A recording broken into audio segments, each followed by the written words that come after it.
السلام علیکم ورحمۃ اللہ وبرکاتہ۔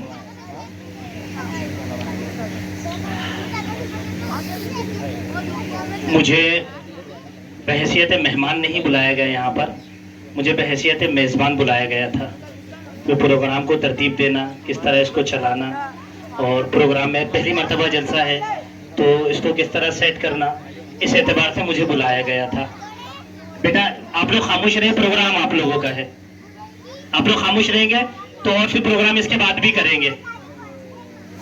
اے بچہ بیٹا آپ لوگ اگر خاموش رہیں گے نا تو ہمیشہ ایسا پروگرام کرتے رہیں گے، اور اگر آپ لوگ خاموش نہیں ہوں گے تو پھر اس کے بعد نہیں کریں گے۔ بولو اگلی بار کرنا ہے یا نہیں؟ جلدی بولو، کرنا ہے نا؟ پھر آپ لوگ خاموش رہنا، ٹھیک ہے؟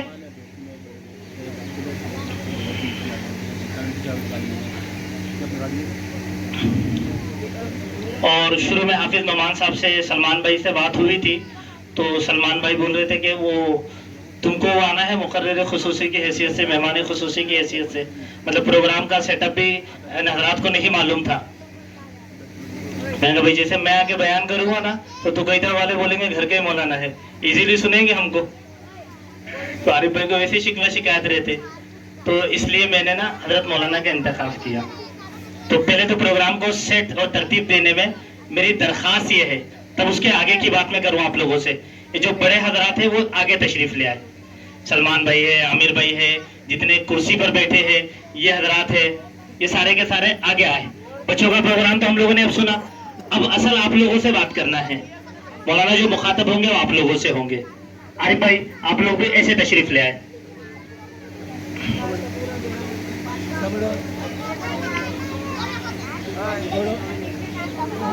یہ حضرات آگے آئے تب میں پھر آگے کی بات شروع کروں۔ بیٹا اگلا پروگرام نہیں، یہ بچہ کون ہے؟ اس کا انعام نہیں دینا، اوپر بول رہے تھے نا کیا انعام دیں گے۔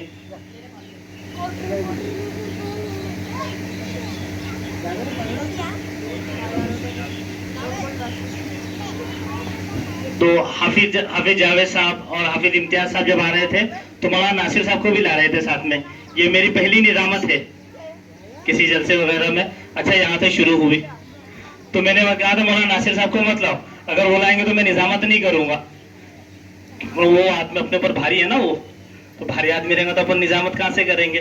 اور میں نے مولانا سے کہا بھی تھا کہ بھائی میں نے کوئی چیز تیار نہیں کی ہے نظامت کے لیے، اور وہ ایک شعر بھی مل گیا مجھے، میرے اس پہ سن لو، مہارت ہو جس کو فن میں وہ ریاکاری نہیں کرتا، مہارت ہو جس کو فن میں وہ ریاکاری نہیں کرتا، حقیقت پیش کرتا ہے اداکاری نہیں کرتا۔ مہارت ہو جس کو فن میں وہ ریاکاری نہیں کرتا، حقیقت پیش کرتا ہے اداکاری نہیں کرتا۔ اور شمشیریں چاہے جتنی لے آؤ، فوجیں چاہے جتنی نکالو، مجاہد حوصلہ رکھتا ہے تیاری نہیں کرتا۔ تو اس لیے میں نے یہاں پر آنے کے بعد پتہ چلا کہ حوصلہ یہ کام دے گا بھیا، تیاری اب کوئی کام نہیں دیں گی، تو میرا مولانا کا انتخاب اس وجہ سے تھا۔ بیٹا آپ لوگ بالکل خاموش رہے با، اب غصہ دلا رہے مجھے، بھینکر غصہ آتا ہے۔ تو میں نے حضرت مولانا کا انتخاب اس وجہ سے کیا تھا، بلکہ میں آپ سے کہوں کہ مولانا ہمارا تعلق، میں بھائی جیسا دوست کہوں یا دوست جیسا بھائی کہوں، کچھ موقع ایسے آتے ہیں جیسے میں مولانا کو اپنا استاد مانتا ہوں۔ جب ہم لوگ برہان پور میں آیا تھا میں، اور سر پر ہاتھ رکھنے والا، کوئی رہبری کرنے والا، اور آج تک ہم جو کامیابی کی منزلوں پر چڑھ رہے ہیں ہمارے پیچھے ایسے مشفق لوگوں کا ہاتھ ہے۔ تو کبھی موقع ایسے آتے ہیں کہ ایسا لگتا ہے کہ جیسے مولانا ہمارے استاد ہے، یقیناً استاد ہے ہمارے، اور کوئی موقع ایسے آتے ہیں جیسا ایسا لگتا ہے کہ ہم دوست تھے۔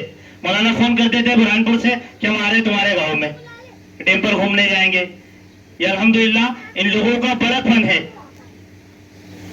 ابھی مولانا کہہ رہے تھے تو انہوں نے نسبت غلط جوڑی کہ بات الگ ہے کہ چپ چاپ کھڑے رہتے ہیں، لیکن جو لوگ بڑے ہیں وہ بڑے رہتے ہیں، اور ایسے بزرگوں سے ملتا ہے ہمارا شجرہ جن کے قدموں میں کئی تاج پڑے رہتے ہیں۔ اور جہاں میں اہل ایمان صورت خورشید جیتے ہیں، جہاں میں اہل ایمان सूरत खुर्शीद जीते हैं, इधर डूबे उधर निकले, उधर डूबे इधर निकले। तकरीबन 22-24 दिन हो गए। मुझे तो ये तो बड़कपन है इन हजरात का और दूर अंदेशी है इन हजरात की कि हम जैसे अदना लोगों की दावत पर, कि हमको बोलने का सलीका भी नहीं है।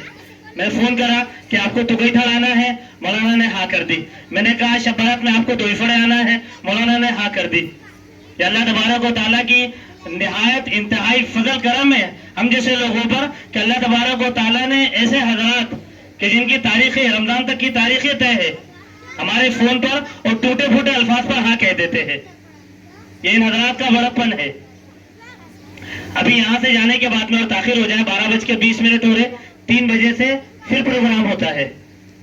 मैं चाह रहा था कि ये जो हजरात करने वाले हैं, मैं आपसे भी माजरत चाहूंगा कि बस यही हजरात है जिन लोगों ने प्रोग्राम को सेट किया और यही लोग मेहनतें कर रहे हैं।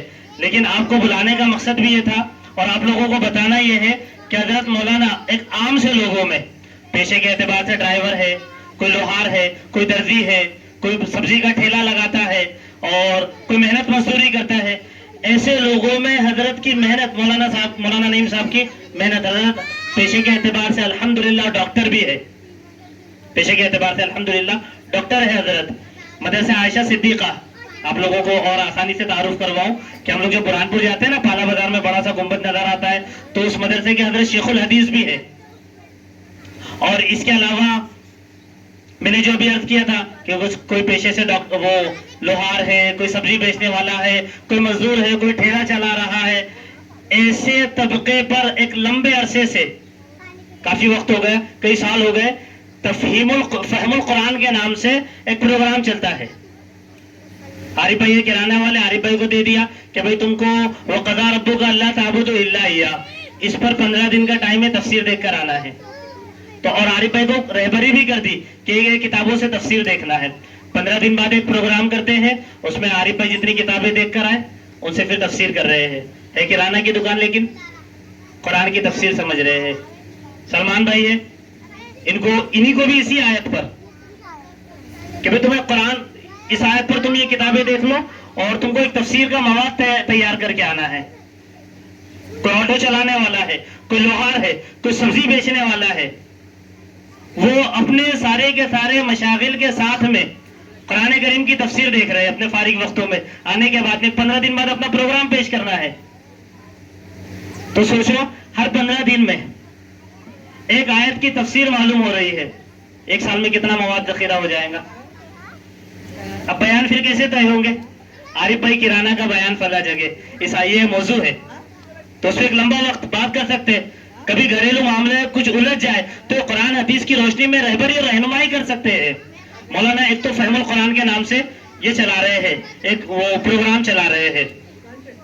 दूसरा ये कि मस्जिद अबू लुबाबा रज़ियल्लाहु ताला अन्हु, अभी 2 साल पहले मकतब शुरू किया था हजरत ने। मकतब में हम ये समझते हैं कि जो बच्चे हैं इन्हीं के जिम्मे है पढ़ना। अल्हम्दुलिल्लाह हजरत के मकतब में 200 के करीब बच्चे हैं, 200 उससे जायद बच्चे हैं। ये तो एक जर्नली सी बात हो गई, इसमें कौन सी बड़ी बात है? इतने बच्चे तो हमारे पास भी हम दिखा देंगे, आप भी अपने पास दिखा दोगे। इसका दूसरा रुख देखो, मकतब में पढ़ने के लिए वो औरतें जिनकी उम्र, जो आसान समझ लो कि जो नानी बन गई, दादी बन गई, फूफी बन गई, चाची बन गई, बड़ी उम्रें हो गई, उनके पढ़ने का निजाम कोई नहीं है। हजरत के मकतब में ऐसी औरतें भी आ रही है, हजरत के मकतब में जिनकी उम्रें लंबी हो गई, क्योंकि कल कयामत में ये उज़र के मालूम नहीं था, ये उज़र अल्लाह के यहाँ कबूल ही नहीं है। अल्लाह ये पूछेंगे कि मालूम क्यों नहीं किया था, क्या पढ़ाने वाले नहीं थे, क्या बताने वाले नहीं थे? हजरत मौलाना ने ये मेहनत की कि एक एक के दरवाजे पर जाकर, एक एक दरवाजों पर दस्तक लगाकर ऐसी मस्तूरात को जमा किया कि जिनकी उम्रें बड़ी हो गई, 50 साल, 55 साल, 60 साल, और तो कुरान शरीफ सही कर रही है। एक बात तो ये, दूसरा ये कि वो अपने उम्र में किसी वजह से स्कूल नहीं जा पाई, तो उनको पढ़ना लिखना, हिसाब, गणित, हिंदी, ये सारी के सारी चीजें सिखाई जा रही है। एक रुख ये है। दूसरा, मस्जिद का काम भी शुरू है। जब इतना काम फैला तो जगह बहुत कम पड़ गई, जगह एकदम पैर रखने जगह नहीं हो गई, ऐसा मामला। और आसपास में लूम है, खटरा पटरा चलती रहती है, तो बच्चों को तालीम में बहुत निजाम में डिस्टर्ब हो रहा है। तो मस्जिद के ऊपर का काम शुरू किया अभी। बेसरो सामानी के आलम में 1 रुपए की इनकम नहीं है, बल्कि जो असास है, आप लोग जैसा मतलब बड़ा काम नहीं है, वहां पर सारे के सारे मजदूर तबके लोग हैं, तो कोई तरह सेठ लोगों का गांव है ये। तो वहां पर ऐसा है कि 50-50, 100-100 रुपए फीस जमा करके मकतब चलाया जा रहा है, कुछ अपनी जेब से लगाया जा रहा है। इस हालत में मकतब चल रहा है अभी। बेसरो सामानी के आलम में जरूरत महसूस करते हुए मस्जिद के ऊपर का काम अल्लाह तबारक व तआला की जात पर भरोसा करते हुए शुरू कर दिया। अब उसके अंदर हमारी बच्चियां, जो इर्तदाद का जो दौर फैल रहा है ना, ये इर्तदाद किस वजह से, कि हमने हमारी बच्चियों को अपने मुट्ठी में नहीं रखा, समेट कर नहीं रखा। हम ये समझते हैं कि हमारा बच्चा कंप्यूटर सीखने के लिए वहां जाएगा, सिलाई मशीन सीखने के लिए हमारी बच्ची वहां जाएंगी, मेहंदी डिजाइन सीखने के लिए वो फला जाएंगी। हमारे पास तो माहिर ही नहीं है। अल्हम्दुलिल्लाह हजरत के मकतब में सिलाई मशीन का कोर्स, ऊपर का काम शुरू हो जाएगा, मस्जिद का सिलाई मशीन का कोर्स, मेहंदी डिजाइन वगैरह का भी इरादा है, कंप्यूटर क्लासेस, सरकारी काम जितने होते हैं, आधार कार्ड बनना, समग्र आईडी वगैरह बनाना, ये सारा का सारा काम मस्जिद से शुरू करने का इरादा है। और शुरू में मैंने कुछ लोगों से बताया भी था कि मार्शल आर्ट्स वगैरह का भी इरादा है, बताने की बात नहीं है, लेकिन आप लोगों को मालूम हो कि मकतब मैंने बुलाया इस वजह से था कि आप लोगों को मालूम हो कि मकतब एक ये सिर्फ बच्चों का आना और इन्ना कुल अल्लाह पढ़ के चले जाना नहीं है। मकतब एक लंबी जिम्मेदारी है। उम्मत का 95% बच्चे ये मकातिब में है, 5% बच्चे मदारिस में है, 5% बच्चे मदारिस में है, 95% बच्चे ये मकातिब में है। अब आप सोचे कि मकातिब की मेहनत किस तरह होना चाहिए। और इसी के साथ में फिर हर 15 दिन में एक प्रोग्राम, तंदुरुस्ती हजार नेमत, ये प्रोग्राम किया जाएगा। तंदुरुस्ती हजार नेमत, ये का मतलब ये है कि डॉक्टर्स आएंगे मकतब में डॉक्टर्स आएंगे और वो तमाम बच्चों को, टीचर्स को, पढ़ने पढ़ाने वालों का IQ चेक करेंगे, उनकी सेहत के ऊपर उनको बताएंगे, लेक्चर देंगे कि औरत बच्चे को फीड कराए तो उसमें क्या फायदे हैं, बच्चे को खाना किस तरह खिलाना है, पानी किस तरह पिलाना है, हालत हमल में औरत को किस तरह रहना है, मर्द की एक्टिविटी किस तरह बरकरार रहेंगी, इसका फिटनेस किस तरह बरकरार रहेगा, ये हमारी सोच में भी नहीं है। हम मकतब का निजाम इसको समझते ही नहीं है। तो हजरत वाला की ये मेहनतें चल रही है।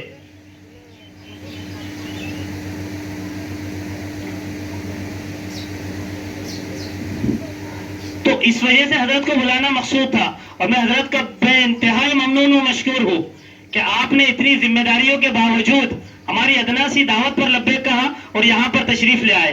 परिंदों को मंजिल मिलेंगी यकीनन, ये फैले हुए उनके पर बोलते हैं। परिंदों को मंजिल मिलेंगी यकीनन, ये उनके फैले हुए पर बोलते हैं। अक्सर वो लोग खामोश रहते हैं जमाने में जिनके हुनर बोलते हैं। तो इस वजह से आप लोग हजरत की आमद को मैंने अर्ज किया कि तबीयत खराब, एक 10 मिनट बोलने में आदमी का गला खरखर करने लगता है। सुबह से शाम तक आदमी बाजार में चिल्ला ले तो शाम में वो उसकी आवाजें बैठ जाती है। वो घर आकर पता नहीं क्या क्या गुल्ले गरारे और पता नहीं किन किन टेबलेट का इस्तेमाल करता है कि थक गए। ये देखने में ऐसे लगते हैं, लेकिन दिमागी मेहनत, दिमाग मुस्तकिल थका हुआ। ये इन लोगों के आमद हमारे इलाके के लिए बड़ी सादतमंदी की बात है। हम ये समझते हैं कि बड़ा आदमी ऐसा होता है, ये अल्लाह तबारक व तआला की नेमतें हैं कि ऐसे कीमती गोहर और सादे सादे छुपे हुए हैं, हमें नजर नहीं आते। हम बड़ा उसको समझते हैं कि गाड़ी के सामने ते फूल ते भागा तोड़, तो हम समझते हैं कि बड़ा आदमी है। बड़ा आदमी वो है जो बड़ा बना दे, बड़ा आदमी वो है जो बड़ा बना दे। हम मदरसे से फारिग होकर तो आ गए थे, लेकिन हमको यहाँ तक पहुंचाने में इन्हीं हजरात की मेहनतें रही है, इन्हीं हजरात की कोशिशें रही है।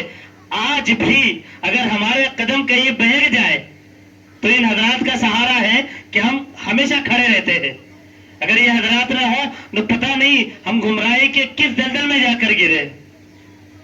خطابت وجد میں آ جائے تو پھر ہتھیار بن جائے، خطابت وجد میں آ جائے تو پھر ہتھیار بن جائے، کبھی نیزہ کبھی خنجر کبھی تلوار بن جائے۔ خطابت کی گلفشانی مسلم ہے زمانے میں، خطابت کی گلفشانی مسلم ہے زمانے میں، یہ نجاشی کے آگے جعفر تیار بن جائے۔ میں حضرت والا سے انتہائی ادب کے ساتھ درخواست کرتا ہوں کہ آپ مکتب کی اہمیت و افادیت اور آگے کس طرح کام کیا جائے اس پر جو سامعین حضرات بیٹھے ہیں آپ ان کو مستفید فرمائیں۔ جزاک اللہ و احسن الجزا۔